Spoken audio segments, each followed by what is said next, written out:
جب حضرت امام حسین کا مقدس سر یزید کے دربار میں لایا گیا اور تمام اہل بیت کے لوگوں کو دمشق کی سرزمین میں یزید کے دربار میں پیش کیا گیا، جب یزید حضرت امام حسین کے مبارک سر میں چھڑی رکھ کر بے حرمتی کر رہا تھا اور گستاخانہ حرکتیں کر رہا تھا، اس وقت نصرانی بادشاہ روم کا ایک قاصد بھی موجود تھا۔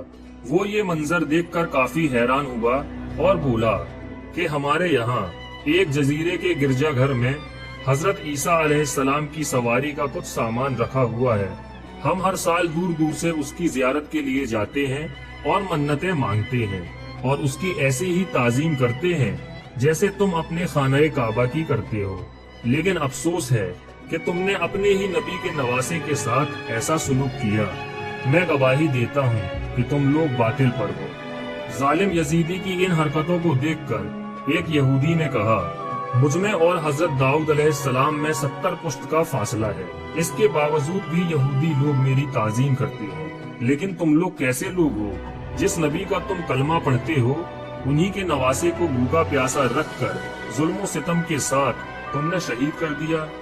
یزید ایک بار پھر بھرے دربار میں حضرت امام حسین کے سر اقدس میں چھڑی رکھ کر کہتا ہے، یہی امام حسین ہیں، یہی خلافت کا دعویٰ کر رہے تھے، انہوں نے ہی میری حکومت کی بغاوت کی تھی۔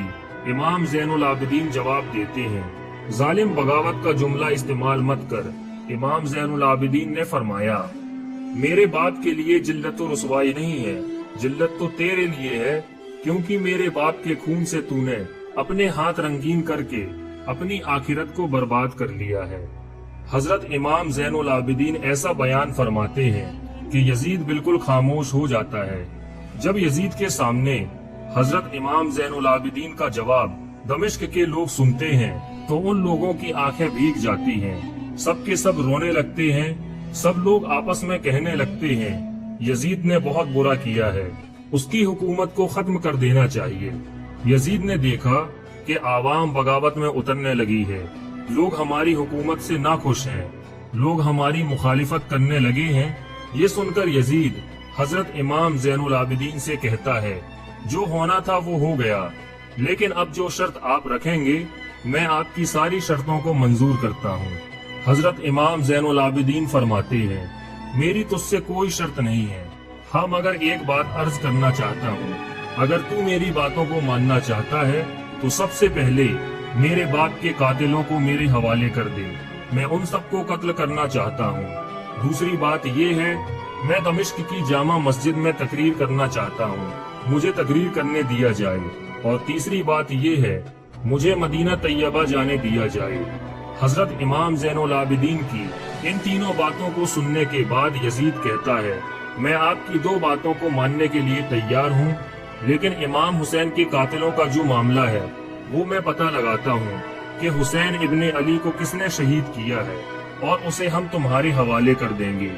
یزید نے جب سارے لوگوں کو اپنے دربار میں بلایا اور پوچھا کہ کس نے امام حسین کا سر تن سے جدا کیا ہے، کون ہے جس نے حضرت امام حسین کو شہید کیا ہے، تو سارے لوگ انکار کرنے لگے۔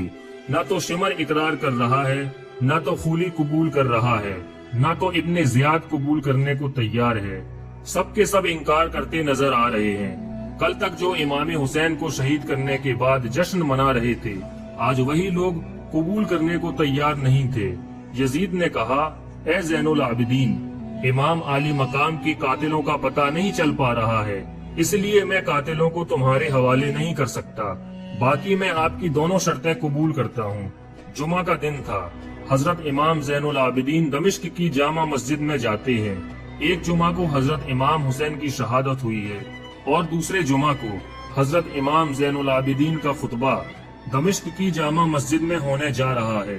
حضرت امام زین العابدین مصلی میں کھڑے ہو کر دمشق کی جامع مسجد میں بیان دینا شروع کرتے ہیں، اے دمشق والو، میرے باپ کے خون سے جو تم نے اپنے ہاتھ رنگین کیے ہیں، بتاؤ قیامت کے دن نواسے رسول کو کیا منہ دکھاؤ گے؟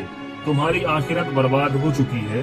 حکومت کی لالچ میں تم لوگوں نے میرے باپ، میرے بھائیوں کو شہید کیا ہے، قیامت کے دن کیا جواب دو گے؟